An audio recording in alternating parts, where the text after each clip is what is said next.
Now, do your acrylic landscapes look artificial? What is wrong with those greens? Why are they so cold? Why are they pasty? What's going on? Why aren't you getting warm, sunny landscapes? After all, the landscape's full of green and you're using green. Well, this is the reason. You're probably using tube paint. If you're a beginner, you definitely have a bunch of green tubes of paint in your painting kit. Why not? Why shouldn't you? Your landscape's got lots of green. In this video and in coming videos, we're going to tackle the subject of green in different situations. In this video, I'm going to show you some mixes you can make to get green that's going to turn your acrylic paintings into warm, vibrant, sunny paintings. Let's take a closer look at solving the riddle of green paint.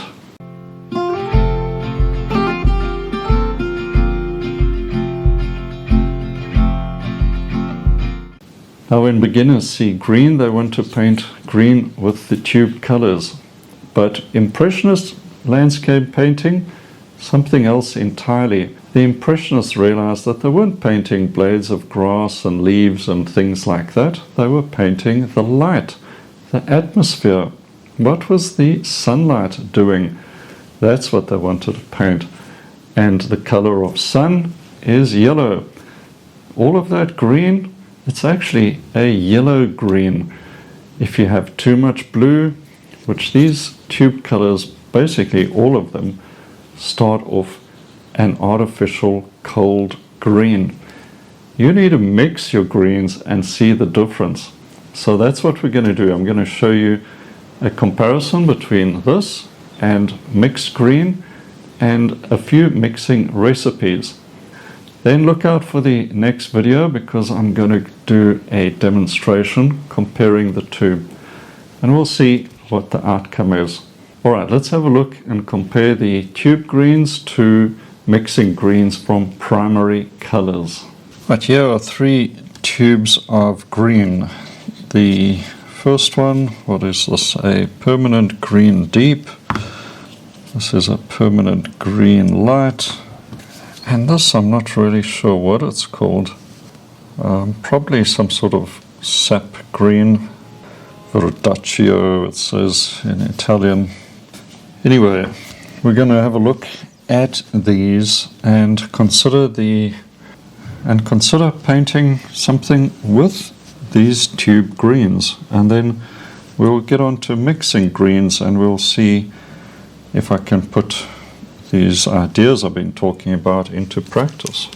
So let's have a quick look at the reference again, and when you ask, I suppose, many a beginner what are the dominant landscape colors here, they're going to say, well, it's a lot of green. How do I mix all these greens?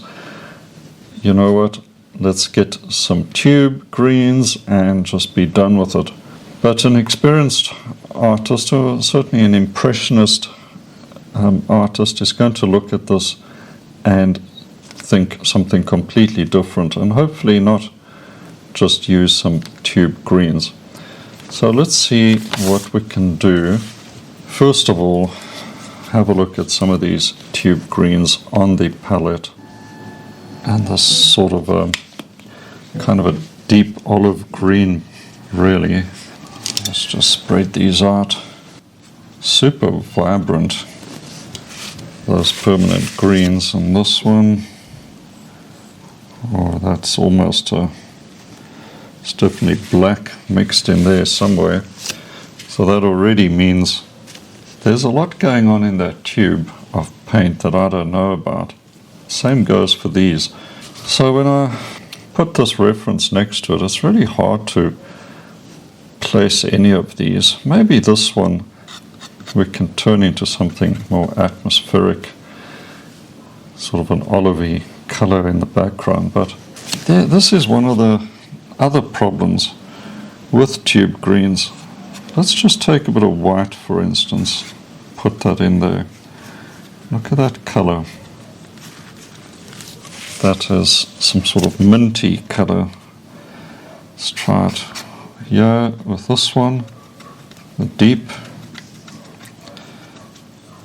or is it the light? I think this is the golden, this is permanent green light, a lot more pigment, but still sort of a bottle green. And this one,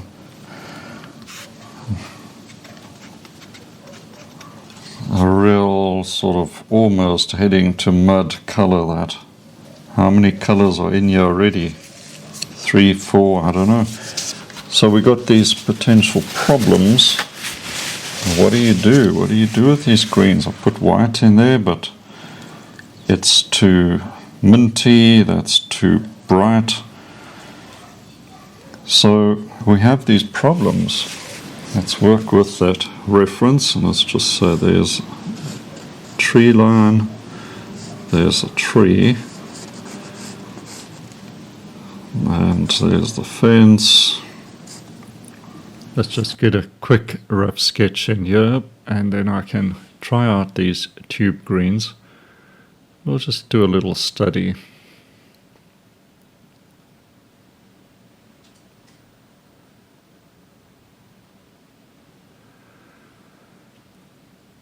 Alright, getting a big brush here, and let's put some of these greens down.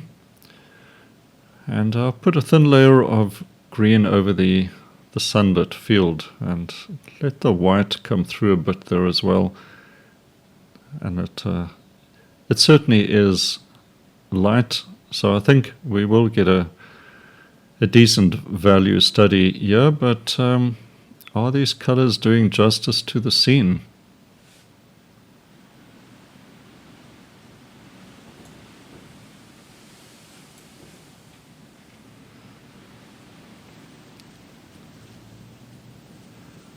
The shadow in the foreground.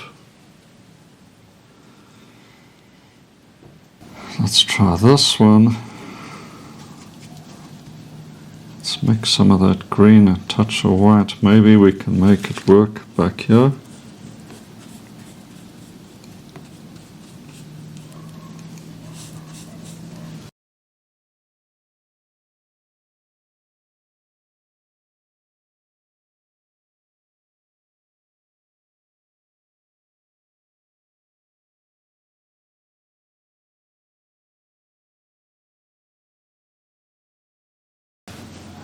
Let's get a bit of blue.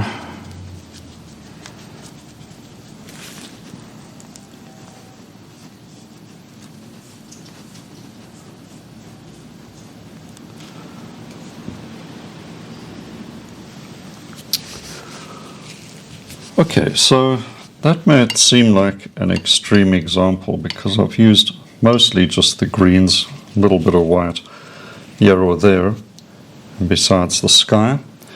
But it's kind of giving me a value pattern. So as far as values are concerned, let's say we're fairly accurate, but as a series of authentic looking color or painting the light, that's not close at all. In fact, this is, I've seen a typical beginner's landscape look like this, and it seems completely disassociated from what the actual light is doing in this scene. It's missing the mark by quite a bit. Now you could say, well, Malcolm, you could mix other colors into these greens and change them up a bit. And yes, that is completely true. But as I said, I don't know what's in these mixes, what colors they've used. So now I'm playing around a bit, and let's put some, this is Hansa yellow. Let's mix that in there. Now I'm trying to save this green, making it more sunny-like. But it's such a powerful tube green. It's completely dominating this color. Oh, how about we add a bit of red? Okay, let's just calm this green down. So put a bit of red in there. Okay. It's made it darker. I'll put a bit of white in there. Let's see what happens. It's already heading to mud in my opinion. Can I save it with a bit of yellow? It's a little better, but it's still much too vibrant. What I'm going to end up doing is using so much paint on a wild goose chase, trying to figure things out. Instead, let's get rid of the greens completely. Take these tubes. What would I do with greens like this? Must you never have a tube green? Personally, what I use tube greens for, like these or even a viridian, is maybe for something like seawater. On the odd occasion I might use phthalo green to make a very deep dark, but then again it's mostly for suggesting deep seawater or something like that, and then I'll go over it. So I want to just clean this up as best I can so I don't contaminate my new mixers. Okay, before I do a little sketch, let's just have a look at what we can do with our colors. Yes, cerulean blue, ultramarine, that's Hansa yellow. This is a yellow primrose, it's a cadmium, more or less like a lemon yellow, yellow ochre, burnt sienna, quinacridone red, naphthol red light, of course some titanium white here. So when I'm looking at a reference like this, the field, I'm seeing yellow. It's sunlight, there's a bit of cloud, but there's obviously strong directional sunlight here. The color of sunlight is yellow. And it looks like a nice warm sunny day. So let's make it a warm yellow. Right, and now I'm going to get a touch of cerulean and mix it in. Do you notice I put just a little bit of cerulean in there because the dominant mood of this color is warm sun, so a lot more yellow. Okay, let's just put a little dab of that on there. It's already very close, isn't it?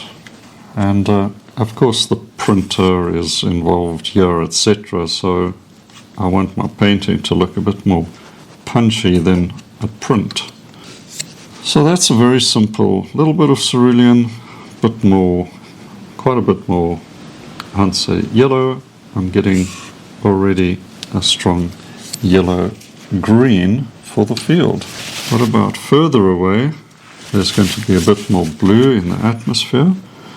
Let's try some of the primrose yellow, because already this is a cooler yellow. You can see that's cooler than that. You must be able to compare and make up your mind what's warmer and what's cooler. Okay, a bit of cerulean, and you can see it makes a pretty strong and vibrant yellow-green, but cooler than that one. As it is, that might work for the colors in the distance, especially perhaps on the hill there. Alright, we've got those trees in the background, and they look sort of an olivey green. So let's get some ultramarine.